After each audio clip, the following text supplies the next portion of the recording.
Hi, everybody. Welcome to Packers Unscripted from Packers.com. I am Mike Spofford. He is the one and only Wes Hodkowitz. We're coming to you here from our studios at Lambeau Field West. It's the middle of the week, and that means we take a closer look at the Packers' upcoming opponent, and that is, surprise, surprise, it's the Minnesota Vikings. Monday Night Football, it'll be at US Bank Stadium in Minneapolis this coming Monday on December 23rd.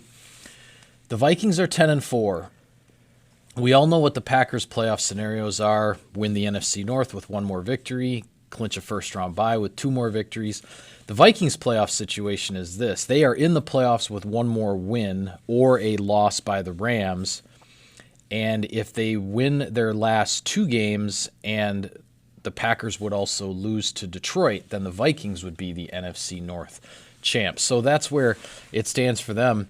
And really the one thing, when my first glance at the Vikings statistical sheet before we sat down here, there's one thing that jumped out at me the most. It's that they are undefeated at home. They are 500 on the road. That old adage of win all your home games, split your road games, and you'll be 12-4. That's exactly, from their perspective, what they're on track to do. They have two home games to finish up. They are 6-0 at US Bank Stadium this year, including an awfully big comeback victory over the Broncos. And I don't know if it was Aaron Rodgers or Matt LaFleur who talked about it, but sometimes that strategy isn't even good enough now with the way that the NFL plays out. That also certainly in the NFC this year, 12-4 does not get you what it has gotten you in a lot of other years. But be that as it may, this has been a really difficult environment for the Packers to play in. You and I were in there in 2016, the year that they opened it up. Yeah. And I also covered games in the Metrodome. And I can tell you, for as much as the Metrodome was praised and lauded for its volume and boisterous atmosphere, US Bank Stadium is its own different animal because, you're still getting a relatively loud environment. You can debate how much of that is natural or how much of that is synthesized. Yeah. But they have, they did the whole skull thing. They brought in the mountain from Game of Thrones. They've done a lot of different things to kind of ramp up their action. But let's be honest, Mike, the biggest thing is the on-field product's been pretty darn good here the last few seasons. Yeah, they've had some ups, they've had some downs, but every time they've had a setback or a disappointment, I give Mike Zimmer a lot of credit for rallying his team back. That's where they sit right now, trying to make a run at this thing in the postseason to come. Yeah, well, the Vikings are in the their season has gone pretty much to pattern, and what I mean by that is with Mike Zimmer, the Vikings have been on this alternating years of being a playoff contender in the odd-numbered years, 15, 17, and 19. 2016, 2018, they stumble a little bit and they don't get back to the postseason. So they've been on this kind of one year up, 1 year down. This is definitely an up year for them. I think for all of the talk about Dalvin Cook, and we'll certainly talk about him as the week goes along because he left last week's game when they were playing the Chargers. He left with a shoulder injury, but the reports out of Minnesota are that he's going to be okay, and they are expecting him to play on Monday night. So we'll see what shakes out there. But I have to give a lot of credit to Kirk Cousins because you look at his numbers this year. He obviously signed that big contract with Minnesota last year, came with all kinds of pressure, all kinds of expectations, didn't live up to them. The Vikings missed the playoffs 1 year after being in the NFC Championship game. But then this year, Kirk Cousins has come back, and he, without question, is having the best season of his career. His passer rating is 111, which is 10 points higher than any passer rating that he's ever had for a single season in his career to this point. Right. And I think the most important thing that stands out about that is that he's only thrown 5 interceptions this season with 2 regular season games to go, and he has been in double-digit interceptions the last 4 years running. So Kirk Cousins has definitely taken his game to another level here, and yes, he's got Stephon Diggs, he's got Adam Thielen, he's got Dalvin Cook, and he's got that defense. But they pretty much had all of that last year, too, and Kirk Cousins wasn't quite getting the job done. He is this year. So Marvin right now can put up the video of me talking about Kirk Cousins early in the season when they had some of the issues they did, and me mentioning that, this guy, still a pretty good quarterback. Marvin, we can go to the tape right now if you want to bring that up.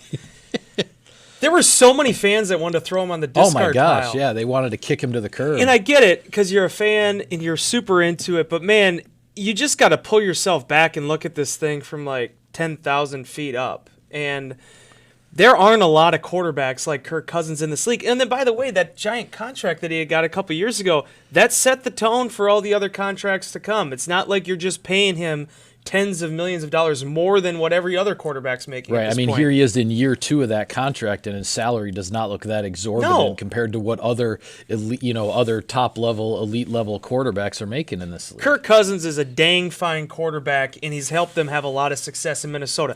Mike Zimmer, the quote I always go back to, the last couple of weeks I keep bringing up over and over again about the 2016 NFC Championship game and Rodgers and his comments about wanting to play games at home. I thought the biggest comment that Mike Zimmer's made during his entire time as a head coach right now at the Minnesota Vikings goes back 2 years ago when he said, going into the offseason before they signed Kirk Cousins, they had all these other quarterbacks they had to make a decision on. He said, we have to make the right choice because I probably won't be able to survive it. Like, they have to get the right quarterback or the Mike Zimmer era might have ended. Yeah. They did that, Mike. Yeah, and not only that, they went and found the best quarterback available, and it happened to be a pretty darn good year to do it. There are so many quarterbacks in this league right now that have one good year or a couple good games as a backup, and they get paid monstrous amount of money. Mike Glennon is the one that probably jumps up more than any in this point of time. They paid Kirk Cousins, and Kirk Cousins has produced for them, and he has been the consistent presence that they have needed for years in Minnesota. And you're right, during the times where they haven't had Adam Thielen or they haven't had Delvin Cook or guys have been banged up, he's been the galvanizing force that has pushed them forward and allowed them to be here playing meaningful football into middle December. Yeah, well, a couple of those offensive weapons for the Minnesota Vikings, Dalvin Cook and Stephon Diggs, having, quite frankly, monster seasons. Yeah. Dalvin Cook over 1,100 rushing yards. Stephon Diggs is over 1,000 yards receiving, both of them with 2 regular season games left to add to those totals. Adam Thielen, not having as big a year, been dealing with a bunch of injuries, but he actually still leads them in touchdown it's receptions weird, isn't it? with 6. He's only caught 30 passes all season long, but 6 for touchdowns. So 1 out of every 5 times Adam Thielen catches a pass, 5 games. It's in the end zone. Yeah, he's missed a third of the season essentially. So he's got Cousins has a lot around him to work with, and this Vikings offense has been. Boy, I mean, when they get rolling, and especially when they've been playing at home, I think. But even we saw that Monday night game in Seattle when they got down and then they got things cranked up again. This is a dangerous offense, and playing at their place, the fast track, all of that kind of stuff. Packers are going to have their hands full here. 6th in points right now, 27 points per game, 10th in total yards, 12th in passing, 4th in rushing. Now, we do have to actually see how things shake out with Cook this week. Zimmer did express optimism, but I know there were some ESPN reports out there questioning whether or not Cook would play. That's all. Well, this seems to be a thing where he keeps leaving games Yeah. and not being able to finish a game, but then the next week he's back right in the back. lineup again, and so It happened with the ankle last week. Right, 2 weeks ago. it's been this in and out thing with the injuries with him. So hard to say, but there is an extra day here in terms of recovery with the game being on a Monday night and all that. So we will see how it plays out over the weekend. And there's just no way to replace him. I mean, he is the guy in that offense, and you and I have had a chance to watch him for a couple seasons now when he's been healthy. Man, I mean, this is one of the top 2-3 running backs in the league at this point. And Stephon Diggs, to mention him, this could be a week. We've seen Jair Alexander really graduate, I think, over this last month to being a shutdown corner. I mean, it seems like they're more comfortable putting him in that role now, having him travel with guys. Now, Adam Thielen is a big task himself, but this will be an interesting one for how they want to defend him, because it's not just about the Vikings and Diggs. It's about Kenny Galladay the following week, too. And although Matt Stafford now is on injured reserve and his season is over, Galladay's a guy that can still really hurt you. So seeing exactly how they deploy Jair Alexander in these games to come is going to be really interesting, because I think it's going to set the tone for how they use him in the playoffs. Yeah, I think so too. Here's an interesting thing, Wes. As I said, I kind of glanced through the Minnesota Vikings stat sheet before we sat down here and turned the camera on. Dalvin Cook, 13 rushing touchdowns this year. Aaron Jones, 14 rushing touchdowns this year. The Minnesota Vikings defensively have 16 interceptions. The Packers have 15 interceptions.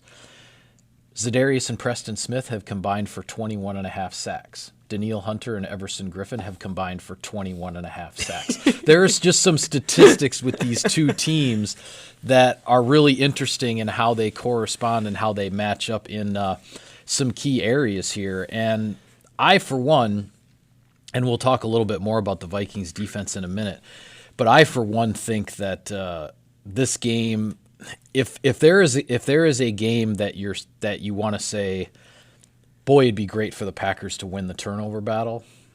I think it's this one. I mean, in that environment with what the Packers offensively are going to be dealing with Minnesota's pass rush and all of the noise and all of the challenges that come with protecting the football in that environment, if the Packers can successfully do that, and they might be able to get a takeaway or two from Minnesota's offense, I just think any turnovers in this game are going to potentially be huge momentum. Yeah, and there's only a handful of teams that rank in the top 10 in the league right now in both giveaways and takeaways in terms of limiting the number of giveaways, and the Packers and Vikings are in that category too. So when you're playing Kirk Cousins and he plays as high percentage of football as he does, which again, I understand for some Vikings fans that can be maddening at times, but he plays really high percentage. You don't get a 70% completion percentage just by winging it. He's very methodical about how he approaches things. Yeah, I bet Kirk Cousins, if he's asked this week leading up to this game about his season and about the first game against Green Bay back in week 2, I bet he would rank that interception he threw to Kevin King in the end zone in the fourth quarter at Lambeau Field. He might call that his worst pass of the season. Yeah, I mean, I think he knows that, and to his credit, you know, it's not like he's gone on some interception binge. As I said, he's only had 5 interceptions all season long when he's been in double digits for the last 4 years in a row. So he learned a lesson a little bit from that first game here at Lambeau Field, and the Packers are going to have to force him into that kind of a mistake, I think, on Monday night. He's not just going to make it on his own as he did in that instance when it was basically a first and goal play with the game on the line. Well, something else to keep in mind, too, there's a lot of times you'll see quarterbacks in this league. I think Daniel Jones is a good example of this, where Daniel Jones hasn't thrown an exorbitant amount of interceptions this year, but he had an exorbitant amount of fumbles that he lost. Kirk Cousins doesn't hurt you either way. It's not his fumbles. He only has 3 lost on the season, and it's not his interceptions. But if you go back and roll back the film, in their 4 losses, 3 of them he has turned over the football. Yeah. I mean, it's been that kind of slight margin for error that has been really the difference between victory and defeat for them this season. And when Kirk Cousins is playing consistently and can work the ball downfield, everybody always talks about that with him, right? It's about developing a rhythm early, and as the game wears on, that's when the explosive plays start to show themselves a little bit more. That's going to be the big key for him, especially if Dalvin Cook ends up being limited, or depending on what happens there with the shoulder injury, and it lies more on his hands. They're going to have to be something to watch. But I think if nothing else is proven this season, is that for the first time, you could make an argument that they now have an offense that is right up there with their defense. When everything is firing the way it's supposed to be, that they aren't playing catch-up, they're in that stratosphere. Yeah, I would agree. I want to ask you one thing about their defense, and there's certainly a lot of things that jump out. As I said, they have 16 interceptions as a team. I believe it's Anthony Harris at safety leads them with 5. But Danielle Hunter, 13 and a half sacks this year. I forget now if I think he's on a run of double-digit sack seasons. I'm not exactly sure how many he's at now, but where did this guy come from, Wes? Because when he first came into the league, nobody was talking about this guy, and he's now one of the premier pass rushing defensive ends, not just in the NFC North, not just in the NFC, the entire league. This guy is one who really wrecks offensive game plans. So Packers get a lot of flack for their 2015 NFL draft. In the thing that I think people don't really realize when you go back and look at it, the 15 draft wasn't an overly fruitful draft for really the entire league. It was a down year for the most part. Yeah. The Minnesota Vikings, much like I always compared, like the 2011 draft wasn't a great year for teams in general, but Seattle ended up building a Super Bowl contender out of that draft. I look at the 2015 group much similar for the Vikings. That was a transformative year for them, coming off of 14 and getting Barr. And you look at their 15 draft here, you got Danielle Hunter in the 3rd round of that draft. You got Eric Kendricks in the 2nd. You got Trey Waynes in the 1st. Oh, and then, by the way, Anthony Harris was a college free agent that year. You mentioned him with the 5 picks this year. The thing that strikes me the most about Hunter is so often with defensive ends or outside linebackers, it takes time for them to really find their footing. His weakest year, his least, statistically, best year, was 6 sacks his rookie season. Yeah. He went to 12 the year after that, and then it was 7.5, and now he's been going up and up and up. He's a problem. He's Yeah, a he problem for is. defensive lines. And the reason why Minnesota has been able to sustain their success with their defense is because it's had other players emerge. It was Everson Griffin for a while, and he's still very formidable with 8 sacks this season. But Hunter has kind of grabbed that role now, and he's become one of the faces of this defense. And seeing his maturation over the last 4 years and how he's turned himself into a complete player, not just a pass rusher, it's been one of the most impressive things about Mike Zimmer's unit. Yeah, I think that's what we've seen with this Zimmer defense over the years. I mean, a couple years ago, I remember feeling like in the 2017 game at US Bank Stadium, I know that was the game Aaron Rodgers got hurt, but I felt like walking out of the building that day, it was like, boy, Harrison Smith was the best player on the field today. Then there are times I've watched Packers-Vikings games and gone, boy, Xavier Rhodes looked like the best player on the field today.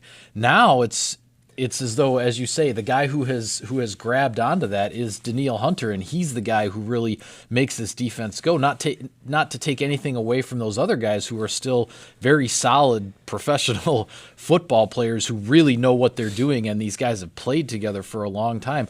But it seems the Vikings continue to have these guys that rise up to that level as just the guys in the spotlight, and they take advantage of it, and everybody kind of gravitates towards that, and that's where they go. It seems like Hunter is that guy this year. Yeah, he definitely is. And it's interesting, too, because you and I will go here, we'll preview these teams every single week, these defenses every single week on the show, and everybody else does it too, right? And every once in a while, it's like, okay, you know who the big hitters are. Those are the guys you hit on. When you talk about Minnesota, you can go 9-10 deep talking about their stars. I mean, they just have so many different guys. And actually, I think they have some really good reserves, too. They brought back Andrew Sendejo. He's been the primary backup now at safety. He already has 2 picks. Yeah, he's got a couple of picks right after he came back. So, I mean, they're just so diverse with their talent and where it comes from. And when they have a spot open up, they have guys who fill it. And it's allowed them to be able to sustain this. Because for so often, Mike, when a defense reaches its considered one of the top defenses in the league, it's so hard to hold on to that because a lot of times you have a lot of veteran players who sometimes start to be on the downside of their career. Minnesota has bucked that trend, and they continue to be one of the league's best. Now, are they as dominant statistically as they've been in previous years? Probably not. But with the way that the offense is playing and the fact that special teams is kind of picking them up too at points this season, they haven't really needed to be. Yeah. Well, before we go on today's show, we do want to talk about the Pro Bowl announcement, which was made on Tuesday night. The Packers with 2 Pro Bowl selections, quarterback Aaron Rodgers, left tackle David Bakhtiari. For Rodgers, it's his 8th Pro Bowl selection, so he is now only 1 behind Brett Favre and Forrest Gregg for the most by a single player in Packers history. Favre and Gregg both were chosen 9 times. Bakhtiari, congratulations to David. An overdue honor. I think he would even admit, while this has been a very, very solid season for him, and I think Bakhtiari has played better in the second half of the season this year than he did in the first half, he would not say this is his best season, but this is the year that he gets the Pro Bowl recognition after 3 straight years of getting either second or first team All-Pro. Yeah, exactly. And for that very reason, I want to just go out there right now and congratulate Za'Darius and Preston Smith on their Pro Bowls in 2020, because that's typically how this process ends up working. Right. I mean, don't get me started on one of the Smiths, okay. Both of the Smiths not making it? Come on, bro. Come on. Yeah. But Bakhtiari, it's funny. I mean, he was a 3-time All-Pro, a first-team All-Pro last year, and he couldn't get the Pro Bowl nod. Yeah. So it's good for him. He finally did it. Obviously, Aaron Rodgers, the litany of times that he's been named to that team. Give a quick shout out to Mason Crosby. That's a difficult thing to be a first alternate at kicker. They only pick 1, and Mason is right there now. The Packers hope that he won't be able to do it. He won't be able to fill in. But, obviously that's something, too, that for him at this juncture of his career, everything he went through this year, that's really special for him to get that acknowledgement. Yeah, and I know a lot of fans are up in arms about the Smiths and about Aaron Jones with the, being second in the league. I get Jones more, though, right? Because the running back thing is tough. I do, too. What I was going to say, though, as much as I would like to have seen Crosby make it, I'm glad he got first alternate, so if the Packers aren't in the Super Bowl, he does have a chance maybe to get that call and to have that honor. To me, the biggest snub, if you're looking for the snub storyline for the Packers, the biggest snub of the whole thing to me is that Brian Bulaga did not even make an alternate list out of this thing. With the season that he's having, are you kidding me? Look at the rushers, look at the edge rushers that he's gone up against, especially in the first half of the season. And I know there's a recency thing to all this. The opponents the Packers have played later in the season are not some of the ones that they had earlier in the year. He was going up against a murderer's row of edge rushers throughout the first half of the season. He was putting together a tremendous year. And for him just not even to be on an alternate list anywhere, I think it says all you need to know about the process, which is why I try not to get too worked up about it. Well, the tough thing is I have so much respect for the AP because they made a modification a few years ago that finally allowed right tackles to get their due. Yes, instead of just picking two tackles who were usually both blindside, left tackle. Because here's the spoiler alert. They're two different positions. You can't just do the same thing at either one of them. And Brian Bulaga, I think, and hopefully here we'll figure out all pros here in a couple weeks. I'm hoping he gets that acknowledgement because his career definitely deserves it. Basically, if you're not Lane Johnson, it's going to be tough to be a right tackle that makes a Pro Bowl. And unfortunate for Brian Bulaga, I think he is the best performing right tackle in the game right now for the reasons that you mentioned. The answers to the test are there. You've seen his work this whole season, what he's played through, what he's put himself into. And I realize there can be all kinds of nuances between who gets it and who gets alternates and stuff. I think the Smiths are dealing with that. Crosby, to a certain extent, dealing with that. But when I saw the full list last night and I was working, and posting a story on our website, the fact that I listed all of these guys for the Packers who are alternates, and that I did not type Brian Bulaga's name into that story, I was just in disbelief that he didn't at least get on some kind of an alternate list. I didn't get it. We're at a point where I was thinking about this last night. Should the Pro Bowl teams be expanded? And the reason I mention that is, okay, so they pick 3 quarterbacks, right? They pick 3 offensive tackles. The outside linebackers and edge rushes are basically the same position. If you're a 4-3 outside linebacker, good luck making a Pro Bowl team. Right. It's very interesting with the way that it's an imperfect science. With the variance that there's been now with that, that one confuses me because it's one of these things where, hey, the running backs, I get it, man. Delvin Cook, McCaffrey, and Zeke Elliott, they don't get much better than that in the entire football league. But some of these positions, it's like, really, that's the best way we're going to do this? That's how we're going to pick it? I don't know. That's something I think we should be looking for. By the way, just want to do a quick shout-out for Rick Lovato making the Pro Bowl team for Philadelphia. A gentleman and a scholar, a total professional during his time in Green Bay. Glad to see him being able to get that acknowledgement. Yeah, that's always cool, I think, for the specialists. And I think that's why you and I had talked about it throughout the year. We were kind of holding out hope for Crosby a little bit. And I know it's not a career achievement award, but for a guy who's played as long as he has, and he really is on the top of his game right now with what he's doing. I was sad to see that he didn't get it. I'm glad that he got first alternate because we'll see what happens from there. Yeah. But it's for those specialist guys, I always think it's kind of a cool deal. This is a tough one because pulling myself back a little bit, Will Lutz has had a phenomenal season. Yeah, and if you know anything about the Saints storylines, the kicks that guy's had to make this year to win them ball games, he's definitely a Pro Bowler. But we'll see how the rest of this shakes out. Hopefully, for the Packers' sake, they're in the Super Bowl. It's like a Jordy Nelson type thing where he had the 1,500-yard season, but he didn't make because there's other things going on. Hopefully, it works out, in that regard. Yeah. All right. Well, with that, we will sign off on this edition of Packers Unscripted. Be sure to follow all of our coverage of the team on Packers.com. You can subscribe to us, like us on iTunes and other podcast services, and be sure to check out the Packers YouTube channel for all kinds of great video content. For Wes, I'm Mike. Thanks for tuning in, everybody. We'll see you next time.